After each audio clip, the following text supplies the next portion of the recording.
আবার কি ইরানকে ঘিরে শুরু হতে যাচ্ছে নতুন ঠান্ডা যুদ্ধ?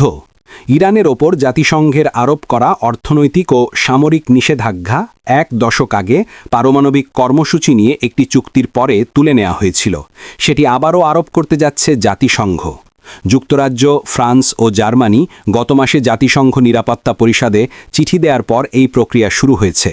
চিঠিতে তারা ইরানের বিরুদ্ধে প্রতিশ্রুতি পূরণে ব্যর্থ হওয়ার অভিযোগ তুলেছে। ওই প্রক্রিয়ায় ইরানকে নিষেধাজ্ঞা এড়াতে কূটনৈতিক সমাধানের পথ খুঁজে বের করার জন্য 30 দিনের সময় দেওয়া হয়েছে। আন্তর্জাতিক নিষেধাজ্ঞাগুলো পুনরায় আরোপের এই উদ্যোগকে অন্যায্য, অবিচারপূর্ণ ও অবৈধ বলে নিন্দা জানিয়েছেন ইরানের প্রেসিডেন্ট মাসুদ পেজেশকিয়ান। এই পদক্ষেপ 6 মাসের জন্য বিলম্বিত করার জন্য চীন ও রাশিয়ার উদ্যোগে শেষ মুহূর্তে একটি প্রস্তাব আনা হলেও সেটি 15 সদস্য বিশিষ্ট পরিষদে মাত্র 4টি ভোট পেয়েছে। ফলে ইরানের ওপর নিষেধাজ্ঞা কার্যকর হবে। যুক্তরাষ্ট্র চুক্তি থেকে সরে যাওয়ার পর ইরানের বিরুদ্ধে পারমাণবিক কার্যক্রম জোরদার করার অভিযোগ ওঠে।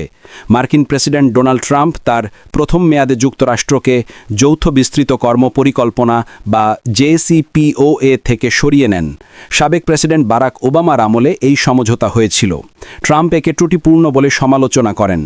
ইসরায়েল ও যুক্তরাষ্ট্র জুন মাসে ইরানের কয়েকটি পারমাণবিক স্থাপনা ও সামরিক ঘাঁটিতে হামলা চালানোর পর ইরান আন্তর্জাতিক আণবিক সংস্থার পরিদর্শকদের প্রবেশ নিষিদ্ধ করে।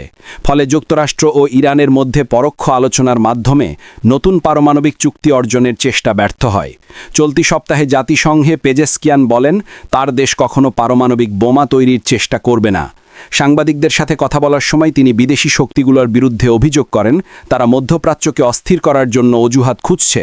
তিনি জোর দিয়ে বলেন, আগের হুমকি সত্ত্বেও ইরান পারমাণবিক অস্ত্র বিস্তার রোধ চুক্তি NPT থেকে সরে যাবে না। তবে তিনি বলেন, তেহরানের এই আশ্বস্ততা দরকার যে তার পারমাণবিক স্থাপনাগুলোতে ইসরায়েল আক্রমণ করবে না, যাতে তার ইউরেনিয়াম সমৃদ্ধিকরণ কার্যক্রম স্বাভাবিক করা যায়। আবার এসব নিষেধাজ্ঞা আরোপ করা হলে ইতোমধ্যে উত্তপ্ত পরিস্থিতি আরও জটিল করে তুলবে বলে তিনি মনে করেন।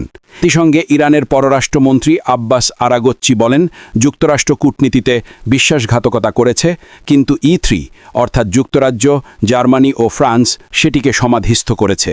তিনি আরও বলেন, যুক্তরাষ্ট্রের সাথে আলোচনা আসলে একেবারে মৃত অবস্থায় পৌঁছেছে। এদিকে শুক্রবার IAEA নিশ্চিত করেছে, যুক্তরাষ্ট্র ও ইসরায়েলের হামলার পর বিরতির কারণে বন্ধ থাকা ইরানের পারমাণবিক স্থাপনাগুলোর পরিদর্শন এই সপ্তাহে আবার শুরু হয়েছে।